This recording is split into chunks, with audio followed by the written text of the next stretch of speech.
What happens when a spousal relationship is changed for reasons that are none of one's fault? If a spousal relationship is severed due to an irreparable transgression, it is perfectly legitimate for the innocent party in the relationship to attempt to find spousal love elsewhere. After all, the transgressions of the original spouse were not the innocent spouse's fault. The punishment for the offenses of the guilty should not be visited upon the innocent. Every manner of success, happiness, and fulfillment should remain available to a person whose spousal relationship failed for reasons outside his or her control. Moreover, the death of a spouse is likewise not the surviving spouse's fault, and the survivor is morally free to find another spouse to love, provided that this is done with respect and remembrance for the deceased spouse. Now we come to the question of love for a disabled or altered spouse. Nothing said about the conditionality of spousal love should be taken to imply the moral legitimacy of separating from a spouse who has been deformed in the course of an accident, or has suffered personality alterations due to physiological reasons, such as memory loss or loss of skills due to accidents or illnesses of the brain.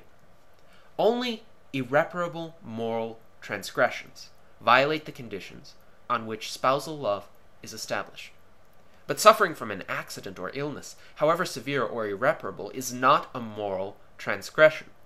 Many aspects of a spouse's virtue can be retained following such a tragedy, even though all of them might not be, and some new aspects might even be cultivated. It has been well documented, for instance, that persons lacking one sense develop their remaining senses to a tremendous extent in order to partially compensate for their disability. Likewise, a spouse disabled in one area has at least the potential of cultivating other areas of his or her life more intensely to compensate for the disability. Spousal love rewards virtue, but the virtue it rewards can become rechanneled and altered over time without rendering itself unworthy of further reward. Even when one's spouse has been so disabled as to lose basic functionality or even conscious awareness, the spousal relationship should continue for as long as the disabled spouse survives. Just as past monetary earnings provide one with a reserve of savings upon which to draw even if one is not working, so do past demonstrations of virtue furnish a reserve of virtue by which one can legitimately claim love, even if one is unable to demonstrate virtue at present. Of course, reckless investments can eliminate one's savings in an instant, just as irreparable moral transgressions can empty one's reserve of virtue entirely. However, a person who has not committed irreparable moral transgressions and has been loved for unambiguous virtues in the past has accumulated a sufficient reserve of virtue to draw upon for the remainder of his or her life. If one carefully and honestly examines the list of virtues and occasions of virtuous behavior exhibited by a spouse prior to becoming disabled to the point of losing consciousness, one will certainly find enough to qualify that spouse for lifetime love and support. The reserve of virtue is not, however, lifelong for a spouse who still has the capacity to engage in virtuous acts in the future. For someone who can act virtuously but does not do so, exhibits the vices of passivity and fatalism. These are not irreparable transgressions, but they should be addressed and remedied in order to greatly improve a spousal relationship. Now we come to the different views of love. We can contrast the rational view of love with the mystical view.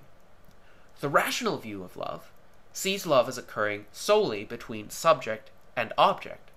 No third parties are or need be involved.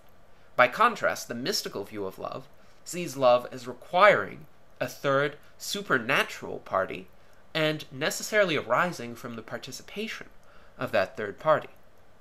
The mystical view of love is not a necessary component of religious belief. One can believe in the existence of the supernatural and even a causal relationship of the supernatural to all natural things, without believing that the natural is meaningless or insignificant without invocation and emphasis of the supernatural's role in it.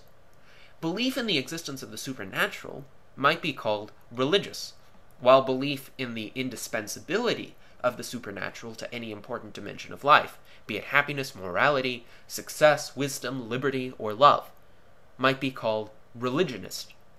The mystical view is religionist, and many non-religionist religious persons rightly reject it.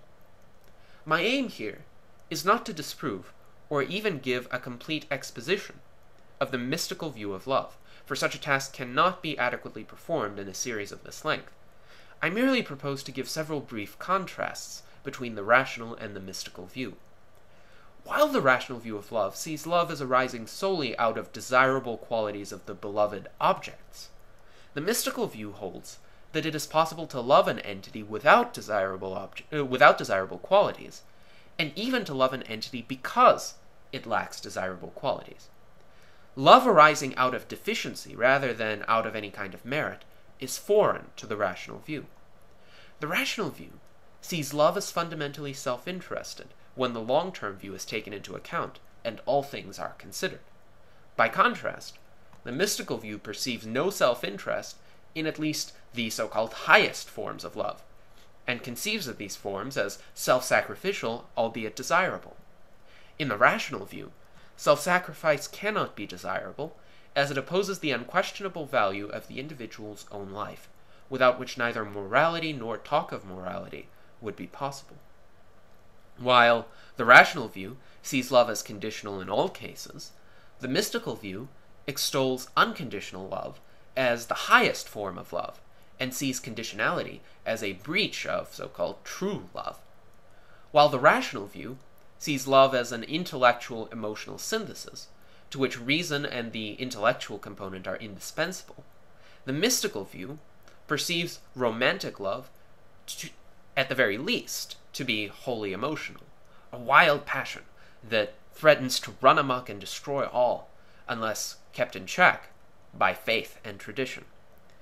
The mystical view, therefore, emphasizes the necessity of injecting a god or gods into a relationship of love.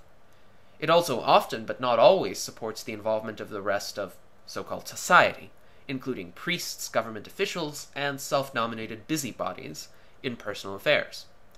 Under the mystical view, these external interventions are necessary in order to uphold a love relationship from without, since love itself is not seen as sufficiently powerful to uphold it from within. And if romantic love is seen merely as wild, tumultuous passion or animal lust, then the mystic view is right, and it cannot suffice alone. But the rational view defines love differently, as an intellectual emotional synthesis, whose intellectual part, reinforced by considerable patience and self-discipline, does suffice to maintain the love indefinitely.